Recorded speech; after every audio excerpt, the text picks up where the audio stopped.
Okay,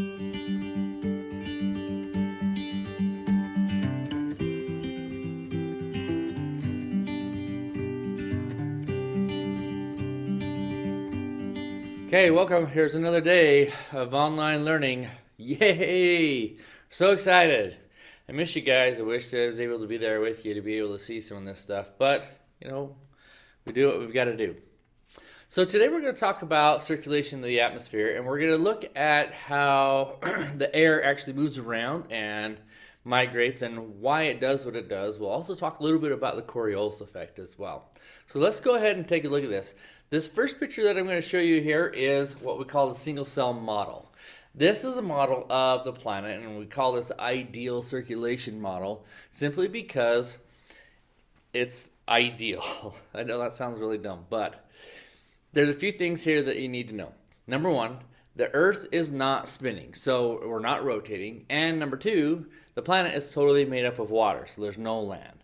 And the reason why we do all this is because we got to try to keep everything as uniform as we possibly can. Once we start rotating the Earth and once we start adding land, we're going to get some variables that are going to apply to this that are not going to be conducive to this model. Okay, and there's a point to all of this. So let's show you what it would do if that was the case. We had a non-rotating Earth and everything was made up of water. Well, the first thing we notice here is that this general region right here is where everything's going to get really warm. Simply because we're at the equatorial regions, the plane of ecliptic. This is where the planet receives the most amount of heat. And as it does that, the air in this region will rise and it will move itself away from the planet, and it will go all the way up into where we have the troposphere, go up to the tropopause, and then it's got to make a decision. It's either going to go up or it's going to go down. And why would it do that? Because hot always goes to cold. So we have hot air that's rising, and it makes its way all the way up here to the north, and then it will begin to sink. And as it sinks, it goes back down to the surface, and since we have air that's rising, it's going to create a low pressure right here. And the air from right up here is going to migrate on down to this area right here. And we end up with this nice little cell, this pattern, the circulation of what's going on here. Okay, this is what we call the single cell model. But we know that this isn't happening, and this really doesn't do this simply just because we have an Earth that rotates, and we know that the Earth isn't made up just of water. It has land as well. So the land is going to heat differently than the water. By doing that, we're going to cause different variations, and so some of these places will get warm and some of them will get cooler. And also with it rotating, we introduce something else that's called the Coriolis effect. So the Coriolis effect, or in this slide here, is called the Coriolis force. So we want to look at this. This is a non-rotating Earth. So let me move on to the next one here. If the Earth did not rotate, this is what we would have. If I was to throw an object, let's say that I could throw a baseball all the way from the North Pole down to the equator. Well, if the Earth is not rotating, it would travel in a nice straight line right here. Okay, just like what we have right over here. We go right from the pole, throw the ball, and it would travel in a straight line.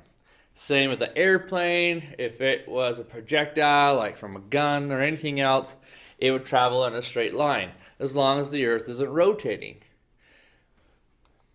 Okay, I'm going to show you here what that would kind of look like. So I got to move over here to my computer here for a minute. And let's just take a look at what this is like. I've got this nice, cool little animation here. So let's click on north to south on a non-rotating Earth. So what you notice is we end up with this nice little, we have the airplane, it comes over here, it goes straight down, and you see the same thing over here. This is a non-rotating Earth. And the truth of it is it's the same if you go east and west as well, or west to east. So we'll just click on this one, and you can see the plane is going to go from west to east. Over here, if the Earth wasn't rotating, it would still travel in a straight line. Kinda. I kind of disagree with this image just a little bit, because in order for them to go all the way around, well, no, I disagree with them there. There's a little bit of something wrong with this picture. Yes, it's true, but the one thing that you need to realize also too is that airplane in this picture is going to its left. That will make a little bit of a difference here. Okay, and I'll explain all this here a little bit later in just a few minutes. So let's go ahead and take a look at this then. What actually happens? This is what the Coriolis effect is. The Coriolis effect states this, that an object in the northern hemisphere will veer to its right of its pathway in the northern hemisphere. So the bottom line is that anything that's traveling in the north will turn to the right. And anything that's in the southern hemisphere will turn to the left. Okay, it's not that this is actually turning. It's more of an optical illusion. This is why I like the word Coriolis effect. I know this slide here says that it is a Coriolis force. I like the word effect because when I think of effect, I think of like a special effect. A special effect is something that's in a movie that looks real, but it's not. And that's the way that this Coriolis effect is as well. It looks like it's what it's doing is turning, but it's really not. It just appears to be that way. So if you notice here in this picture here, if we have an object that's going from the North Pole and down to the equator, the one thing is that we have an Earth that's rotating and moves out this way. So the object, when this plane was right here, the object was right there, but by the time that the plane finally got there, the object had moved over here. Okay, we can kind of see this over here as well. The plane, it would have traveled in a straight line. However, though, the object that was right here rotated and moved on over to here. And since that happened, it gives the appearance that the plane is actually turning to its right. Now, this is not from the perspective of the plane. This is actually from the perspective of a person that would be standing right here. They would see this plane come in, or if it was a baseball, they would see this massive curve because it would come down, but the catcher would be moving over this way, and they would slowly see the ball go towards their left. And so it would appear as if they're going to, the ball was curving to the right. Now, I've got to tell you this. This is something that I find really confusing for most people. Now, you might be looking at this chart and it's like, whoa, wait a second. It's going to the left. To your perspective, it is, but it's not to the perspective of the object that's actually traveling. It's to its right. So I hesitate to use the word left and right because when we use left is different for everybody, depending on how you're looking at this picture. Right is different to everybody, depending on how you look at this picture. However, though, I like to use the word clockwise and counterclockwise because it doesn't matter where you are. Clockwise and counterclockwise looks the same between both. So, for me, instead of saying right, I prefer to use the word it's going clockwise, which that's what this is. It's moving around, it's going clockwise. And counterclockwise would be this way. Well, counterclockwise is in the southern hemisphere, and clockwise is in the northern hemisphere. So everything tends to go clockwise. So I'm going to show you this other little animation here that I have. And let's take a look and see what we've got. So what we're going to do is we're going to go ahead and put everything in motion here and kind of get an idea of what's happening. So let's look at our flight path from north to south. Okay, so the plane actually did not travel. It didn't really curve. Like you see right here, it just didn't curve. It actually traveled in a straight line. But what happened is that the Earth underneath it started rotating over. And you might see like, oh, well, it curves and it got farther and farther away. That's because here at the equator, it's traveling much faster. So as you get farther away from the pole, the Earth underneath you starts moving faster and faster. The average speed of the Earth at the equator is about 1,012 miles an hour. And right up here at the pole, it's 0 miles an hour. So you're going from 0 to over 1,000 miles an hour of the Earth going from west to east. And what happens is that gap's going to get bigger and bigger because the Earth is actually moving faster. Let's take a look at that again, just so you get a better idea of this.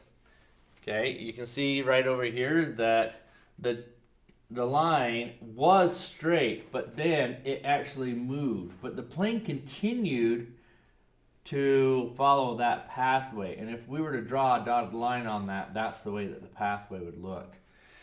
So it's called the Coriolis effect. The same thing happens in the southern hemisphere as well. Now, there's something here that I'm going to show you that, yeah, we'll take a look at it here. This is going from west to east. And, okay, there's a little bit of a misconception here, I think, personally. This is me. So they show that right here that the plane should have went straight, but it actually curves down. And yes, that's true. Because you've got to realize, especially in this image here, you'll notice that the target they were doing actually starts to rotate to this direction. And so the pathway tends to look like it's going right. Well, there's a couple of things going on here. One, and I may have shown you this in class. Let me take a look. I'm going to bring a globe in here and try to show you something here, okay? Okay, so I brought a globe in here. I just want to show you something. I got some tape. Okay, check this out. This right here is right at the equator, and I can actually put that tape on a straight line right on the equator, and it will travel straight. However, though, if I want to follow that line up here, I cannot actually go straight. I have to actually do a curved pattern. I have to curve it to the left up here. That would be the line of latitude. So watch what happens. If I put this here, I already have a line up here. I have to actually keep curving it around and around and around and around and around. And you know that I've got to be curving it, because look what happens to the edge of the tape here. I hope you can see this. But it doesn't stick. It's all crumpled up. That's because this side's stretched out and this side is a shorter distance. And this is a longer distance. Therefore, I have to make up the difference. And so this tape gets crumpled up. But watch what happens if I actually keep it straight and parallel to that line right there. So I'm going to make it parallel back here. So that line right there is parallel to that line. So if I keep this nice and straight, look at the pathway. That right there is actually parallel. But because the Earth is curved, what it wants to do is it wants to go to the right. And here's the thing, if I keep this going straight, guess what will happen over here?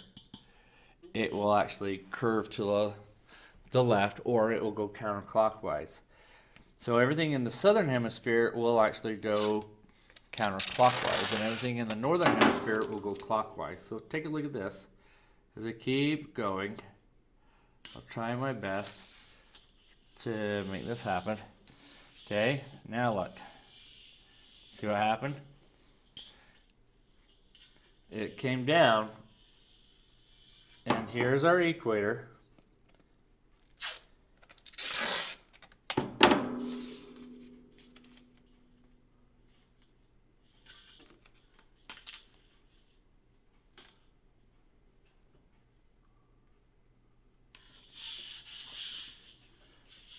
We come down, and now it starts curving back up. And if I did this right, then this should actually line back up. I would hope, if I'm that good. Alright. And knowing me, it probably won't. Oh, look at that.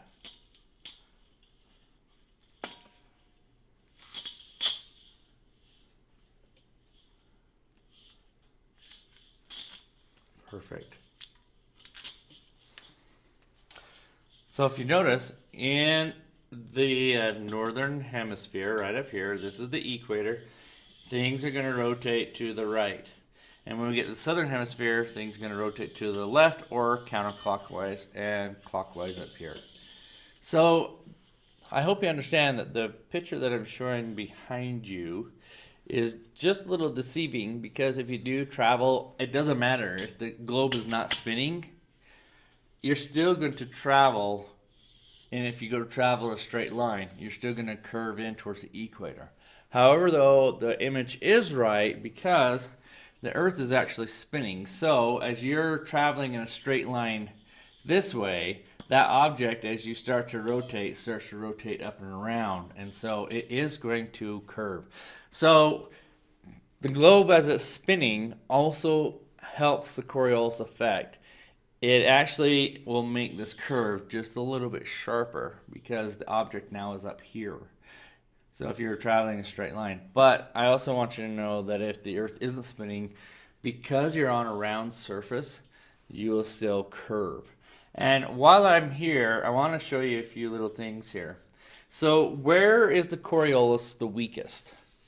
Okay, the weakest point is right here at the equator. You'll notice there's no curve. You could walk all the way across the equator right here without even curving.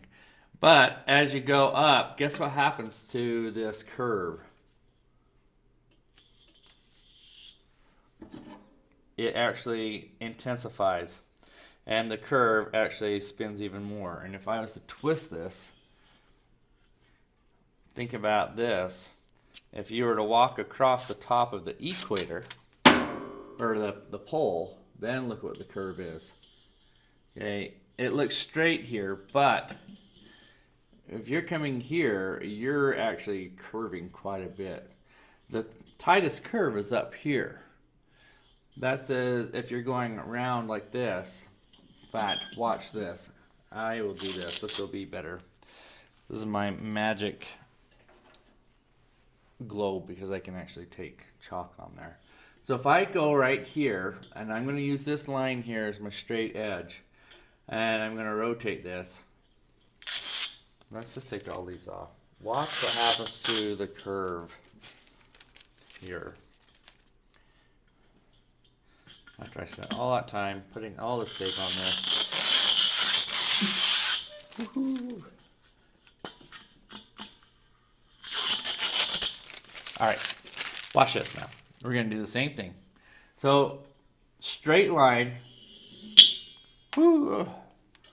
Broke. Straight line, come all the way down here. And that is our path. Okay? But, watch what happens. I'm going to start the same thing again right here. Line that up. But then we're going to rotate the Earth from west to east as I rotate this. Oh, I got caught. Let's try that again.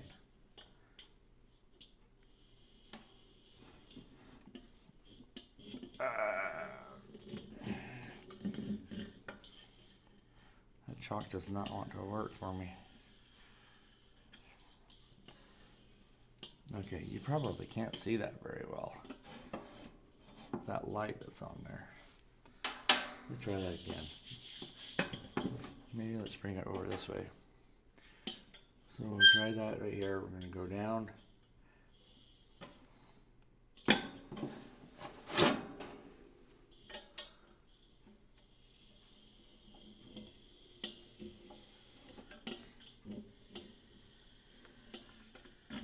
It's easier if you have somebody to help you with this. Okay. here's what I want you to take a look at here. Hopefully you can see this all right. Okay. Take a look. Where is the curve the sharpest? Is it up here towards the pole, or is it down here? Okay. That curve right up here is super tight. So what we would say is up at the pole, the Coriolis effect is greater at the pole and weaker at the equator. In fact, at the equator, there is no Coriolis effect. So you can see, look at the tightness of that curve. Comes around and we have a nice tight curve, and that's because we're getting a sharper rotation up here, and then the rotation isn't as great down here. So we end up with a stronger Coriolis effect up at the poles, and we end up with a weaker Coriolis effect at the equator. And the same would be true if we were doing the same thing down at the bottom as well. Okay, I'm going to bring this back out here in just a minute, so let's just make it disappear. Okay, and let's move on with this. So I hope that helps you out just a little bit about this. And we'll get into some more detail here. But the Coriolis effect is stronger at the poles, and it's weaker at the equator. In fact, there is no Coriolis effect at the equator. There's a common misconception out there that people will say, man, you've probably heard this before, you know, The Simpsons did a little thing on this, but that if you flush a toilet in the northern hemisphere, the water will it'll swirl clockwise, and if you flush the toilet in the southern hemisphere, it will go counterclockwise. That's not true. Toilets are actually designed to turn whatever the jets are moving. Water is very manipulative. You can make it do the things that you want it to do. There's a bunch of things on YouTube. You got to take a look at them. Most of them are all incorrect. You cannot, okay, I'm going to say this.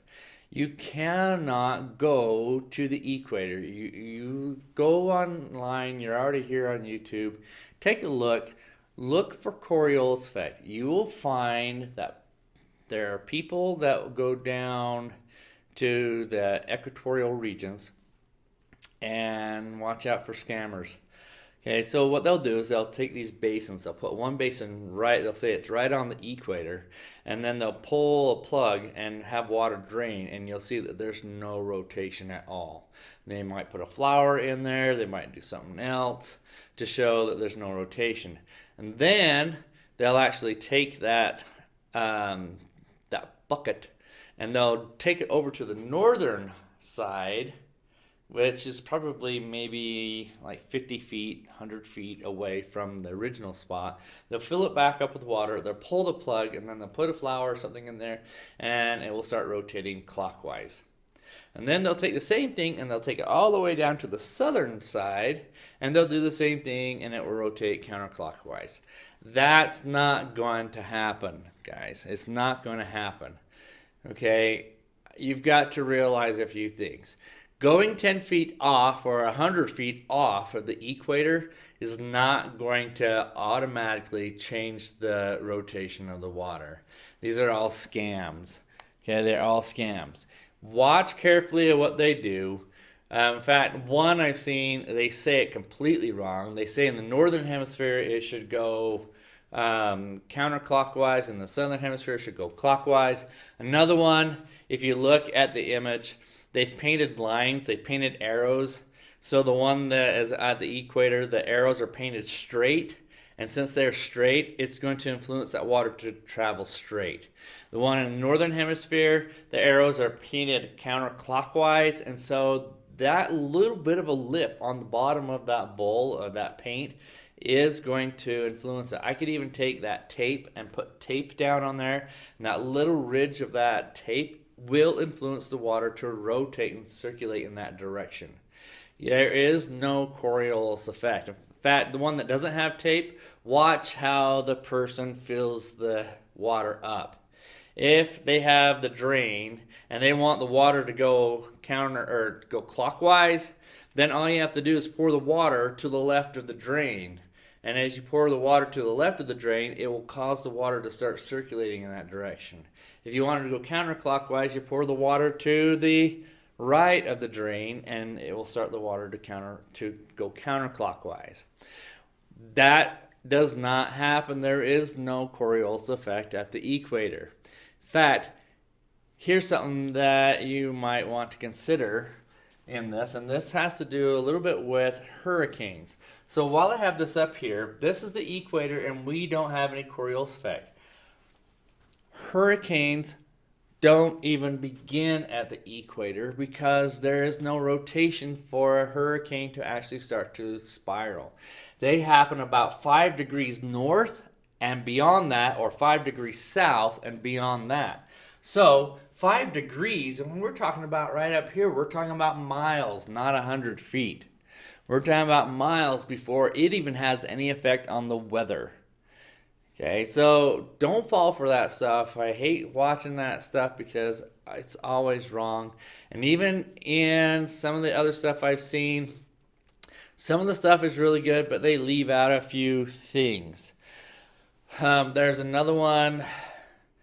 Oh, what's his name? Derek. The guy from Getting Smarter Every Day, and Veritasium. They did a really good one where they show water in the northern hemisphere and water in the southern hemisphere, and you might see this, but watch the direction that their water is actually spinning. Okay, what they're showing is correct, but it's also wrong. Water rotates clockwise on our planet, and the number one reason is because there's no drain in the ocean for water to go down. So because of that, water will rotate clockwise. Okay, if I have the Gulf Stream right here, the water will come up from the Gulf and it will rotate in a clockwise rotation. Over here, the same is true. It rotates in a clockwise rotation. What they're actually showing you is really not water, but what the atmosphere does. The atmosphere, if you watch that video, you'll notice in the northern hemisphere, it actually rotates counterclockwise. And that's true, but it's still due to the Coriolis effect. And I think my next little slide here hopefully will show that to you. I want to explain just a few things here. So let's take a look. In fact, if you notice, hurricanes actually rotate opposite of what I just told you. Perfect. Okay, so I'm going to show you not a high pressure, but I'm going to show you a low pressure. Hurricanes actually don't rotate right here. They actually don't rotate in a clockwise rotation. Hurricanes rotate in a counterclockwise rotation. They go around and around and around. That seems backwards, okay? But it's not. It's still due to the Coriolis effect. It still actually rotates clockwise and then counterclockwise. If it wasn't for the Coriolis effect, they would not rotate in that direction. So I want to show you a low pressure here. And let's take a look at this. So the first thing you're going to notice here is we're going to just watch the wind pattern, the surface wind. Take a look. You'll notice here that which way is it going? It's actually going to the right. It's going to the right. But what happens is that this is a low pressure, and so it's going to draw that into it. So at first, the air as it's traveling across the globe actually rotates to the right. But then, this is like the drain in the bathtub, or that drain in that video. In order for that water to rotate counterclockwise in the northern hemisphere, there has to be a low pressure, and all of that water is going toward that low pressure, which is the drain, and the water drains out of it. So in order for that water to start rotating this way, it actually has to rotate to the right first. Okay, it doesn't travel straight down. It's actually going to rotate to the right first, and that is the Coriolis effect. So, same thing is true here. If I have a low pressure, that low pressure means that I have air that's rising from the surface up, and that creates a vacuum. So what happens is the air is rotating to the right, but then it pulls it back in, and then it starts to spiral around, and then it goes here, and then it goes out. That is a hurricane. It wouldn't do that if there wasn't any Coriolis effect. And it does just the opposite in the southern hemisphere. This one is northern hemisphere because it's rotating in this direction, but it only does that because of that first initial rotating this way. In the southern hemisphere, it rotates counterclockwise, so it would go this way and then pull in. So a hurricane in the southern hemisphere would actually rotate clockwise, and in the northern hemisphere, it rotates counterclockwise. But gotta remember, it's because of that first initial turn. Okay, so if you do watch that video with the swimming pool, it's actually really pretty good. But understand that what they're saying is not quite correct. It is and it isn't. It's a little bit informed. They're just not giving all of the information that they need to.